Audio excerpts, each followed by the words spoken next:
হুমায়ূন আহমেদের লেখা চলো বৃষ্টিতে ভিজে গানটি তৈরির গল্প বললেন এ প্রজন্মের সবচেয়ে জনপ্রিয় শিল্পী হাবিব ওয়াহিদ। প্রয়াত কথাসাহিত্যিক হুমায়ূন আহমেদের লেখায় গানে বৃষ্টি এসেছে নানা সময়ে। 2008 সালে মুক্তি পায় হুমায়ূন আহমেদের পরিচালনায় আমার আছে জল এই সিনেমাটি। সিনেমার হাবিব কণার গাওয়া চলো বৃষ্টিতে ভিজি গানটি জনপ্রিয়তা পায়। শুধু তখন নয়, 17 বছর পরেও গানটির আবেদন ফুরায়নি। এখনও বৃষ্টির দিনে ফেসবুক রিলস থেকে টিকটকে গানটি দিয়ে ভিডিও বানাতে দেখা যায় অনেককে।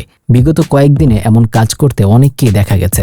হুমায়ূন আহমেদের লেখা জনপ্রিয় এই বৃষ্টির গানের পেছনের গল্পগুলো হাবিব ওয়াহিদ জানিয়েছেন এভাবে।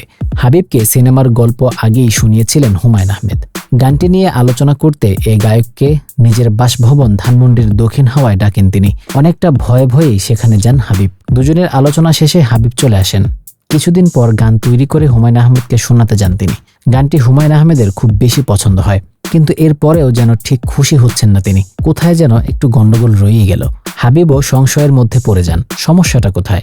হাবিব বলেন, হুমায়ূন আহমেদ আমাকে বললেন, হাবিব গানটি আমার ভীষণ পছন্দ হয়েছে, কিন্তু বলো তো আমাদের গ্যাপটা কোথায়? আমি কি তোমাকে বোঝাতে পেরেছি? আমি তো আনন্দের গান চাইনি, স্যাড গান চেয়েছিলাম। তখন বুঝতে পারি আমাদের কমিউনিকেশনে একটা গ্যাপ ছিল। এরপর আবার এই স্যাড ভার্সনটা করি। উনি অনেক পছন্দ করেছিলেন। সাবিনা ইয়াসমিনকে দিয়ে গানটির আরেকটি ভার্সন তৈরি করেছিলেন আমাকে দিয়ে। হুমায়ূন আহমেদের সঙ্গে আরও কাজের কথা থাকলেও শুধু এই একটা কাজই হয়েছিল হাবিবের। গানটি হুমায়ূন আহমেদের লেখা বলেই এখনও আবেদন ফুরায়নি। হাবিব বলেন, এই যে এখনও মানুষ গানটাকে আগের মতোই ভালোবাসে, এর মূল কারণ হুমায়ূন আহমেদ। ওনার লেখাগুলো এমনই, উনি বেঁচে থাকলে হয়তো আরও কাজ হতো, একসঙ্গে আরও আড্ডা হতো।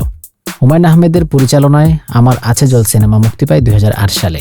সিনেমাটির মাধ্যমে বড় পর্দায় অভিষেক হয় বিদ্যা সিনহা মিমের। এছাড়া আরও অভিনয় করেছেন ফেরদৌস আহমেদ, জাহিদ হাসান, মেহের আফরোজ শাওন, পীযূষ বন্দ্যোপাধ্যায়, মুনমুন আহমেদ প্রমুখ।